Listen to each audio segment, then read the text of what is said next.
Hola, me llamo Jack Babylon y yo te quiero hablar de un pintor británico nacido en Alemania que durante toda su carrera practicó lo que yo he dado en llamar el naturalismo metafísico.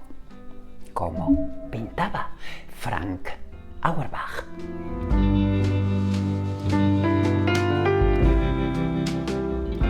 Pero antes de meter mis manos en los tubos de pintura de Frank Auerbach, permíteme un minúsculo exordio historiográfico. Me ocupo en este vídeo de otro de los componentes de la London School, de la que ya te he hablado en algún vídeo previo, en concreto en dos. El vídeo que dediqué a David Hockney y el vídeo que dediqué a Ronald Brooks Kitaj. Revisionalos si eres tan amable después de ver este. Bien. Frank Auerbach pertenece, junto con los dos previos, Leon Kossoff, Lucian Freud y Francis Bacon, entre otros, a la, como te digo, London School, la Escuela de Londres, que fue una reacción ante el cansancio que Occidente, específicamente Occidente, desarrolló a través de la excesiva visualización del expresionismo abstracto de entreguerras mundiales. Bien, a partir de aquí me meto a observar y a, sobre todo, analizar con mucho gusto para ti la obra de Frank Auerbach. A colación de lo recién comentado, permíteme agregarte que hoy me ocupo de un pintor eminentemente figurativo, o si lo prefieres, un pintor de nueva figuración británica de posguerra, de la Segunda Guerra Mundial del siglo XX. Bien, con toda esta larguísima perífrasis en plástica internacional nos referimos a los pintores de la London School. Hay varias circunstancias sobre las que hacer hincapié a primera vista cada vez que nos asalta, y este verbo lo utilizo con todas las de la ley, una obra de Frank Auerbach, y esta obra se echa encima de nuestras inquietudes como espectadores. Te iré desgranando una a una estas características de primer visionado.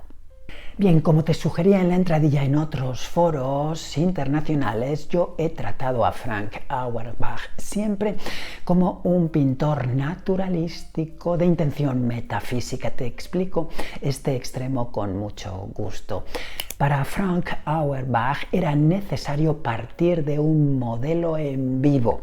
Esto lo entroncaría con el naturalismo. Pero ¿qué ocurre durante el proceso? Que Auerbach va alejándose constantemente y de forma paulatina de querer imitar, practicar la mímesis en relación con ese modelo, y lo que perseguía era intentar confrontar ese naturalismo con una sugerencia que entra ya dentro de lo metafísico, lo que va más allá de lo físico, de modo que si tú posabas para Auerbach, no te imagines que vas a parecerte a lo que los espejos, siempre que te ves reflejado, devuelven de ti. No, esa imagen no le interesaba a Auerbach. Lo que le interesaba de sus modelos es que podía partir de una primera fase de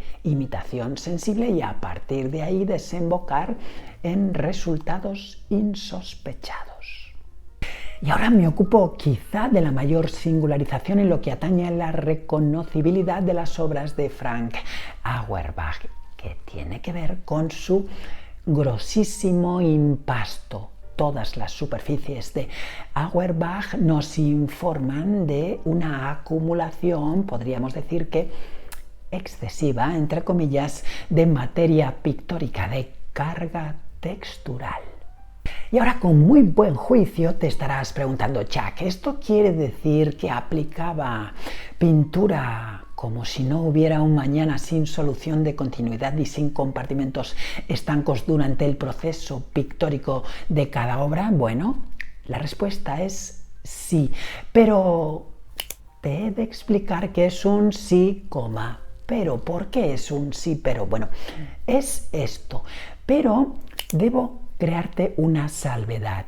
La superficie última que observamos en toda la obra de Auerbach, en el 100% de ella, tiene que ver con procesos de una sola jornada. En otras palabras, cada cuadro de Auerbach que tú veas pintado al óleo es el trabajo que desarrolló Auerbach durante solo una sesión, una jornada, como llamamos en plástica, un solo momento de pintura cotidiana, y el resto de la pasta que podemos ver que está incluida detrás de esta primera epidermis, ¿qué significa? Bueno, pues significa que Auerbach remedaba constantemente la actividad pictórica de días pretéritos.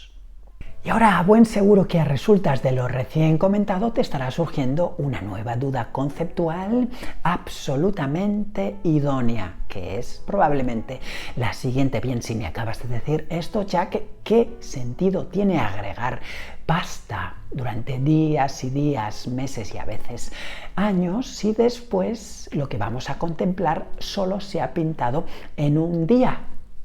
Bueno, pues ahora te explico cuál es el sentido de esta epidermis pictórica.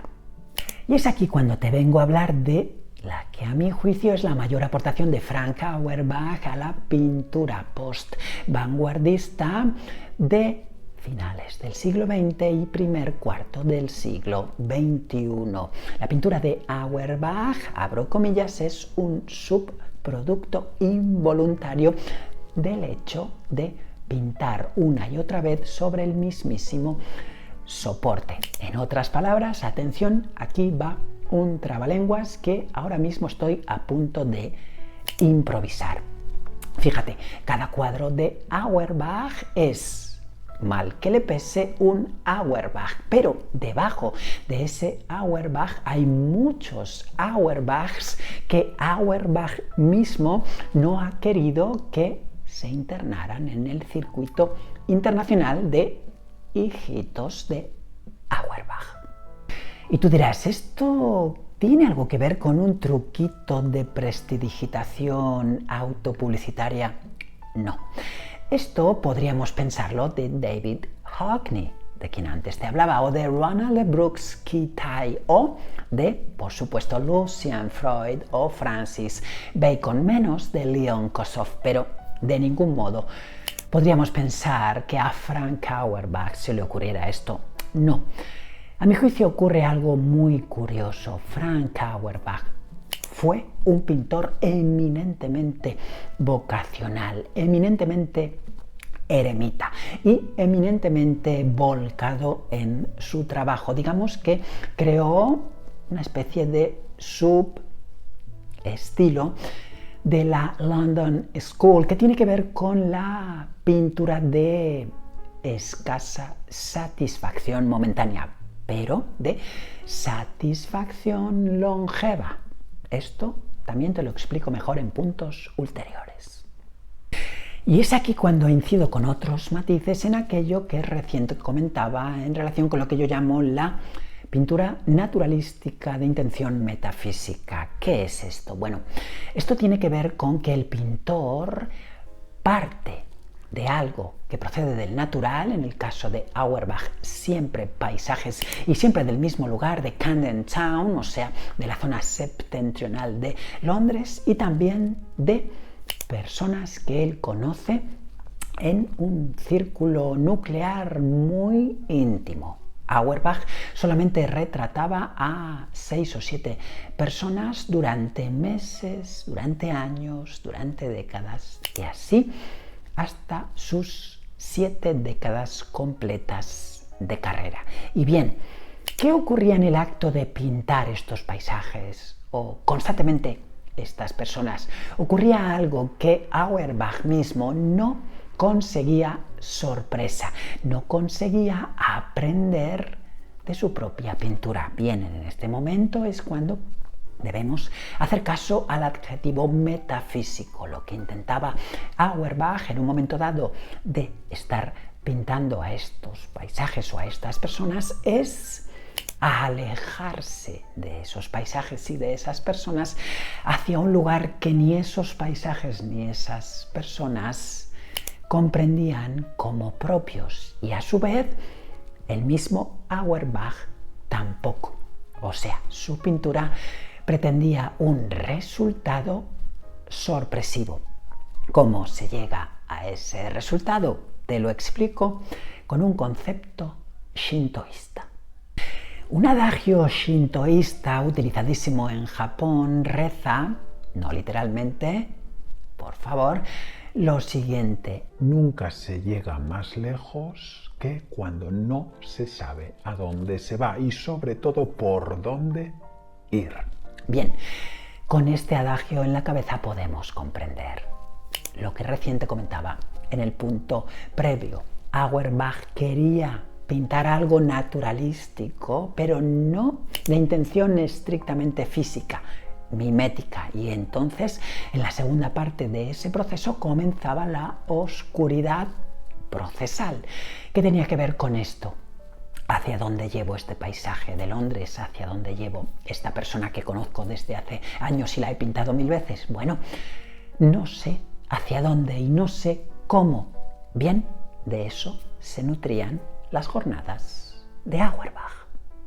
Otro extremo que también te quiero matizar tiene que ver con lo que antes te comentaba en relación con su grosísimo impasto. ¿Qué les ocurre a las obras de Auerbach en este sentido, en el de la acumulación constante y metamórfica de capas de pintura que están por debajo de la última, de la que sí vemos? Pues les ocurre algo fundamental, y es que la pintura tiende a la tridimensión, o si lo prefieres, la escultura tiende a lo bidimensional. Cuando un pintor agrega demasiada pintura en el soporte, ya está creando relieve. ¿Qué es un relieve? Bueno, el relieve es el hermano pequeño de la escultura, o si lo prefieres, es el hermano mayor de la pintura.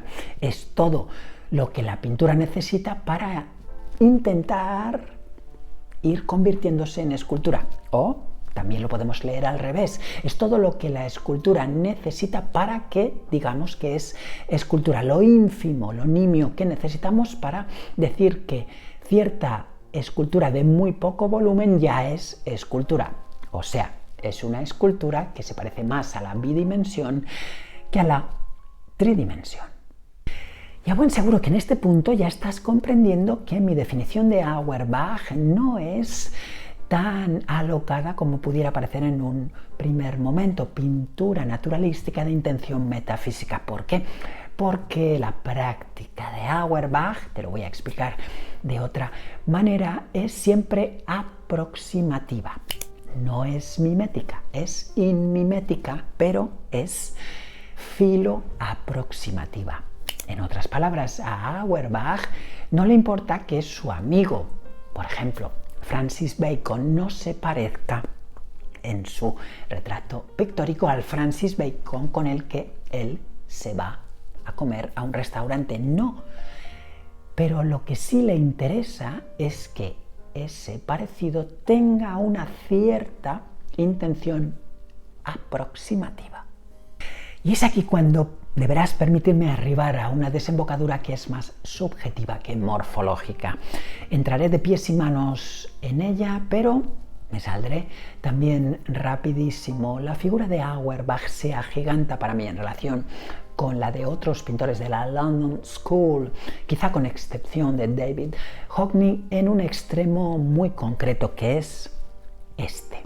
Es muy sencillo plantearse una emulación mimética del mundo sensible, más en pintores que llevan décadas o incluso medios siglos pintando, como es el caso de Auerbach. Pero lo que no es tan sencillo, si es que hubiera algo difícil en pintura, que creo que no, es intentar internarse en pintar la verdad y dejarse de pintar dramitas, de pintar fuegos artificiales, de pintar prestidigitaciones. Bien, Auerbach siempre se ocupó de perseguir la verdad pictórica.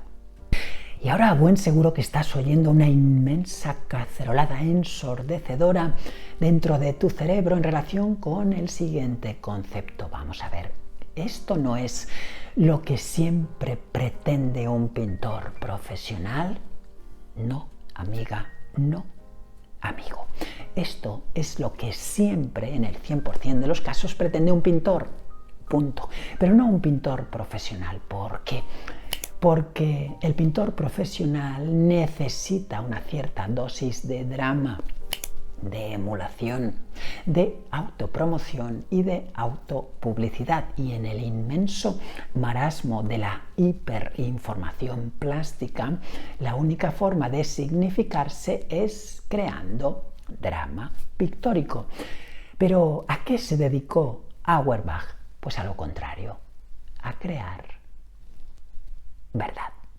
Claro, ahora mismo te imagino pensando, Jack, por eso conocemos tanto a David Hockney, conocemos tanto a Ronald Brooks Kitaj, conocemos tantísimo a Francis Bacon y a Lucian Freud, pero ¿por qué no nos suenan tanto Leon Kossoff y Frank Auerbach? Bien, porque estos dos últimos en la London School se dedicaban a pintar y los otros 4 a eventos de autopromoción pictórica. ¿Quiere esto decir que estos otros 4 no fueran grandes pintores? No.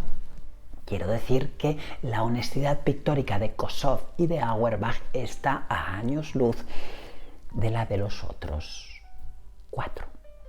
Y dicho esto, regreso brevemente a lo procedimental, todo lo que recién te comentaba hace unos instantes acerca de la pintura de Auerbach puede aplicarse con salvedades evidentes a sus obras sobre papel. No me gusta decir dibujos, ¿por qué? Porque la práctica es exactamente la misma. En sus dibujos, sobre todo en sus carboncillos, que es casi su única herramienta de dibujo durante más de 7 décadas de producción, Auerbach trabaja de la mismísima manera que trabajaba sus pinturas. Insisto, borro, corrijo, enmiendo, pero hay un momento en el que la superficie que vemos del dibujo es la superficie que yo considero sorpresiva, que Auerbach mismo consideraba sorpresiva. En esos procesos a veces puede ocurrir que el papel se rompa de insistir tanto y de borrar tanto. ¿Qué ocurre? No importa, colocamos remiendos de papel y así, evidentemente, también su obra sobre papel, como ves, fue metamórfica. Pictóricamente y dibujísticamente el proceso era idéntico. Hoy te he querido hablar sucintamente del inmenso pintor germano-británico Frank Auerbach, que a mi juicio durante más de 7 décadas sacó hilo de una madeja importantísima. En pintura, solo lo verdadero parece nuevo. De otra forma, es un cuadro más. Me llamo Jack Babylon y llevo 46 de mis 54 años dedicado al estudio y la práctica de las artes plásticas, la literatura y la música. ¿Te ha servido este vídeo? Por favor, dale al like, suscríbete a mi canal. ¿Qué te parece la obra de Frank Auerbach? Déjamelo, por favor, en comentarios. Hazte miembro de este canal babilónico de platino, de oro, de plata o de bronce, como prefieras. Y nos vemos en el siguiente. Arigato gozaimashita.